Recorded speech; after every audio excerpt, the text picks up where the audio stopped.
All right, folks. Today I wanted to talk to you about this particular style of load development test that I did. Not gonna lie, here lately I've kind of been in a little bit of a lull or kind of hit a block when it comes to my load development method, and I just really wasn't doing anything that was working great for me.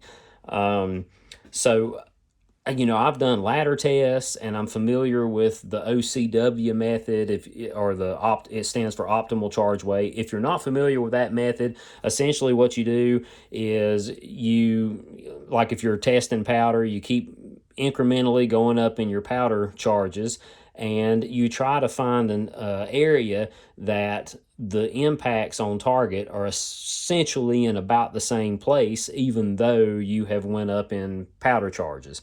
And I kind of like that. So what I done here was sort of kind of combined a ladder test and an OCW test. What I decided to do was just fire two shots at each of these targets. This was with a 300 Win Mag. Right here is my data. I'm going to try to get all this into frame here some way or another. So I started out here with 68 and a half grains, and I went up in half grain increments. And I know some people might think that's kind of a little bit coarse. When you're dealing with magnums and case capacities of 60, 70, and 80 grains, that is a very small percentage. A half a grain is a very small percentage of the entire case volume. As a matter of fact, if your average case capacity was 70 grains, then 1% of 70 would only be 0.7. So you could essentially go up in 0.7 grain increments and you'd only be changing your case capacity by 1%. Now, I wouldn't go that coarse just because, I know times are tough and it's hard to find bullets and powder and stuff, but I'm content with making half grain jumps, and so that's what I decided to do. And I sort of fired this in a round robin kind of method. These two shots way over here, these were actually barrel foulers.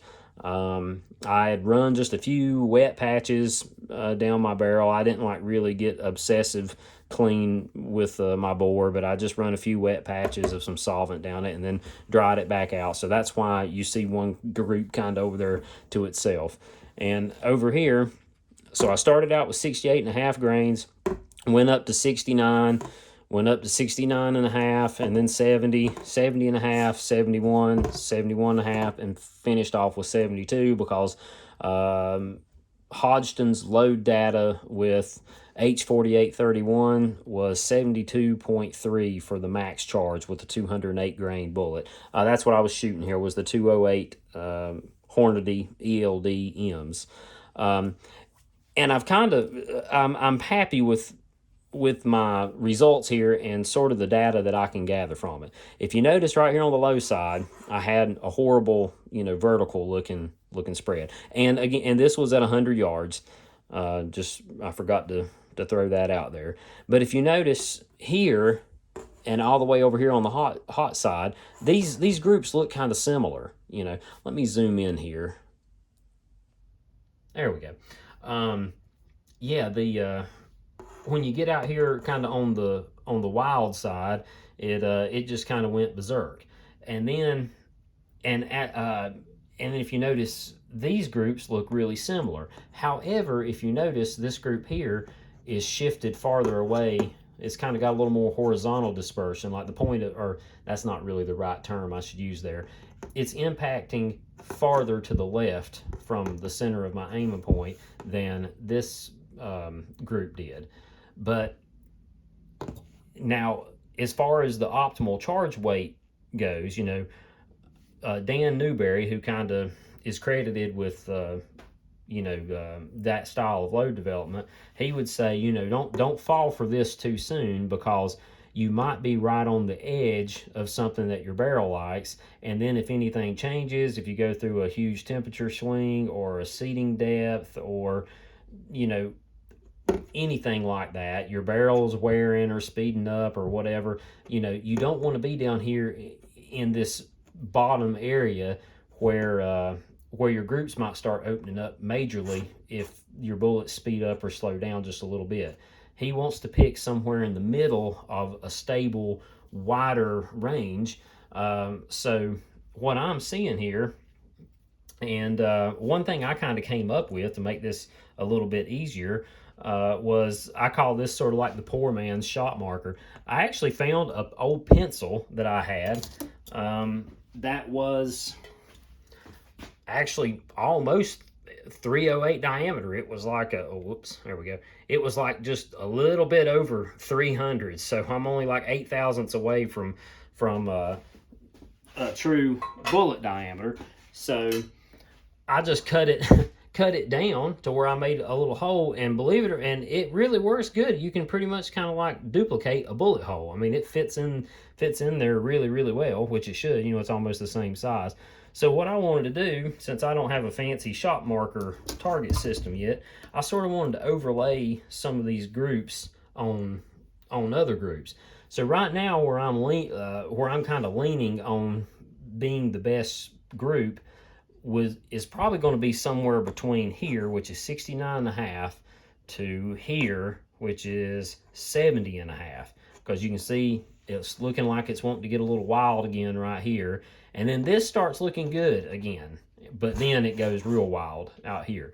So I'm thinking somewhere around in here is where I'm going to want to wind up.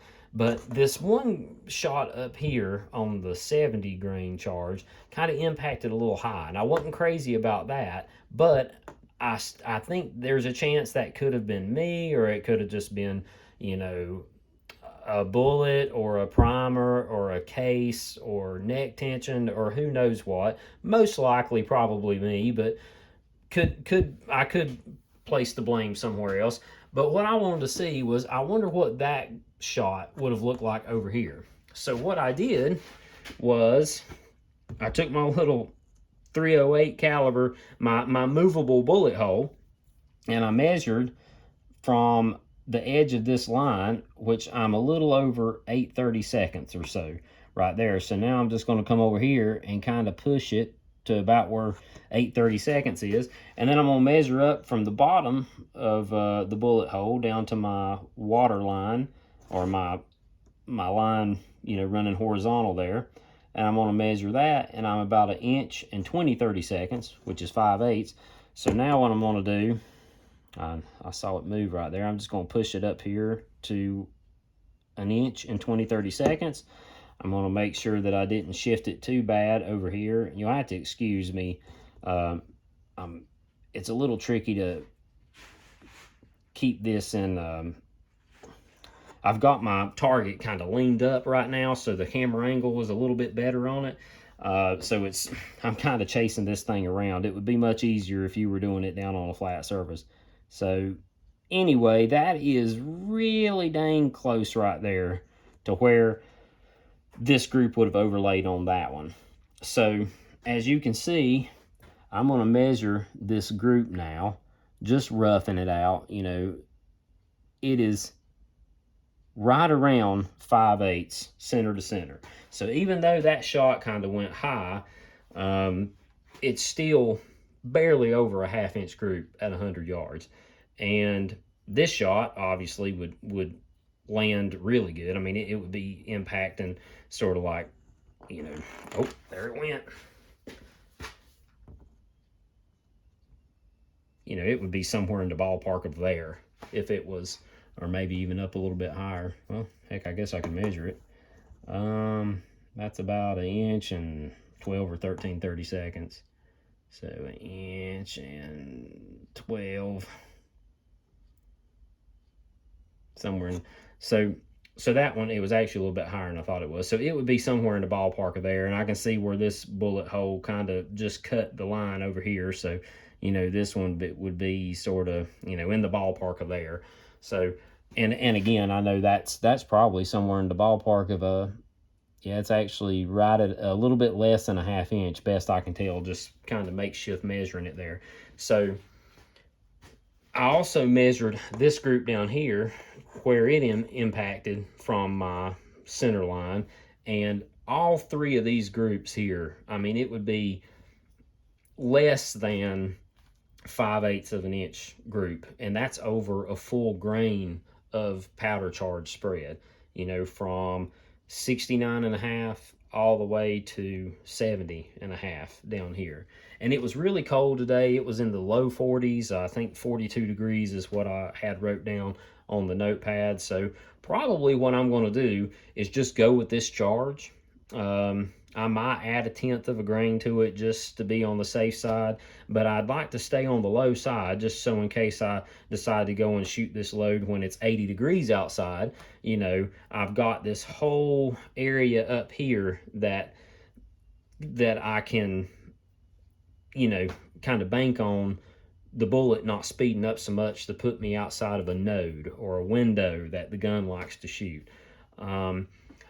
Now, I know these two groups look deceiving because they both look the same, but if you notice, this one just has so much more, it has moved so much horizontally away from the center of the aiming point, and that's the only reason I'm not crazy about that one, or the reason I'm not going down here is just simply because it's so far outside of where these were all impacting from the line. Now, obviously, you could get one of those targets that's got all the little grids on it, and that would be, you know, an easier way to measure and figure all this stuff out without, you know, having to take a ruler or whatever. But having the little, you know, movable bullet hole is a pretty handy thing. You know, you could use a washer or cut yourself out a piece of paper or anything to, you know, that would be the approximate diameter of your bullet hole. And really the best thing to do would probably just be to buy you some wooden dowels like from the hardware store, and because you can get them in 1/4 inch, which would,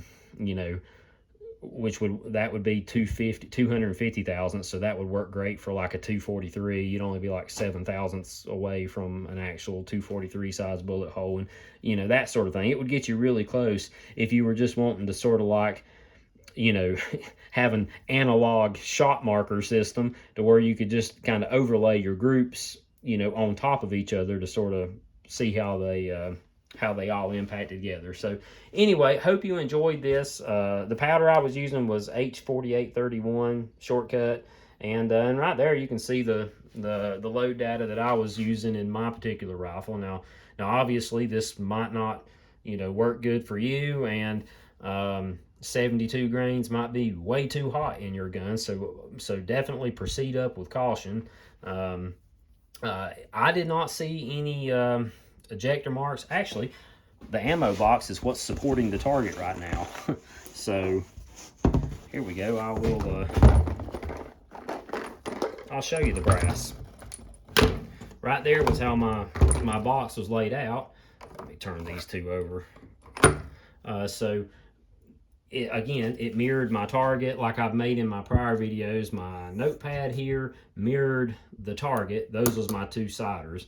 I just had them, I should have put them on the other side of the box if I'd have known way over there was where I was going to take my sider shots. Let me zoom back out here. There we go. Yeah, so anyway, I didn't notice anything. This was the hottest charges here. I did not notice anything, you know, funky going on with the brass. It's just some old Federal, I think it was a military brass, like once fired military brass that I got a hold of somewhere. You know, I don't see any ejector marks. The sides of the primers are still kind of have a little bit of a beveled or rounded, you know, shape to them. So and there was no sticky bolt or anything like that. So, you know, who's to say I might not could, you know, go on up and exceed maximum charge listed by Hodgson, and you know, this might start coming together again, just like I had these two wild shots up here that look a lot like that. You know, on the other side of this, it might start looking like this again.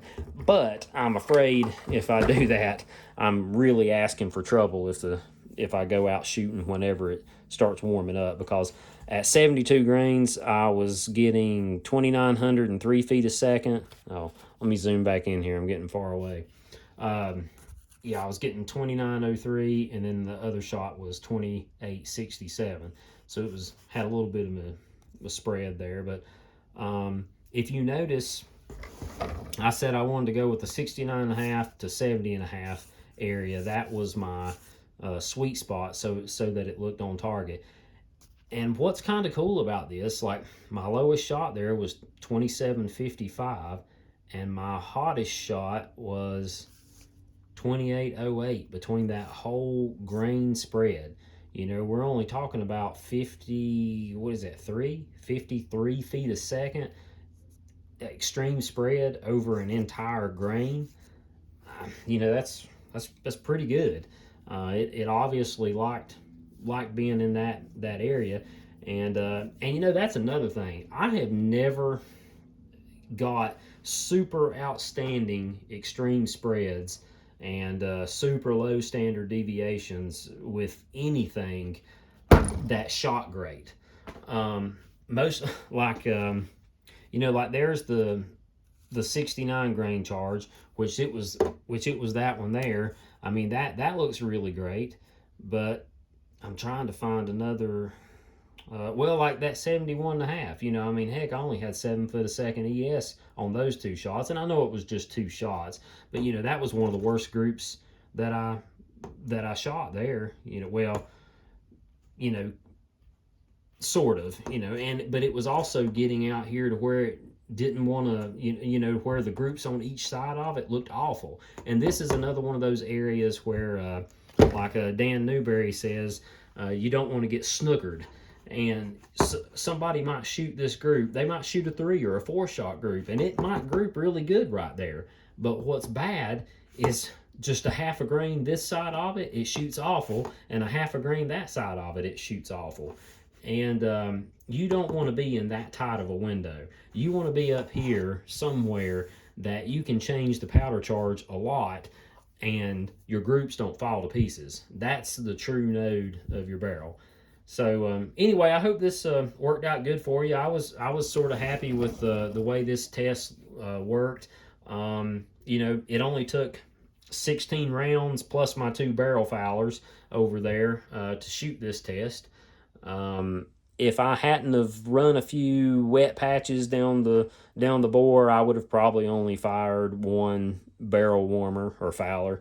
So, you know, with all the component shortages and everything, you know, I'm not gonna lie, I'm trying to conserve as much ammo as I can while I test.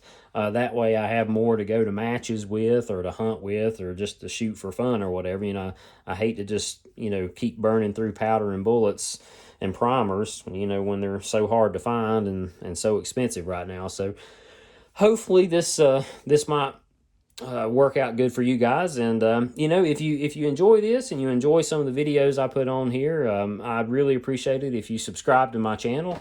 I think if I get to 1,000 subscribers, that might qualify me to monetize my YouTube channel, which just simply means YouTube might start putting a few little ads and that sort of thing on my channel, and I might get a little kickback from it, which would help me, you know, make more videos. So anyway, if you would subscribe to my channel, I'd greatly appreciate it, and hope you enjoyed this, and I'll be talking to you again soon.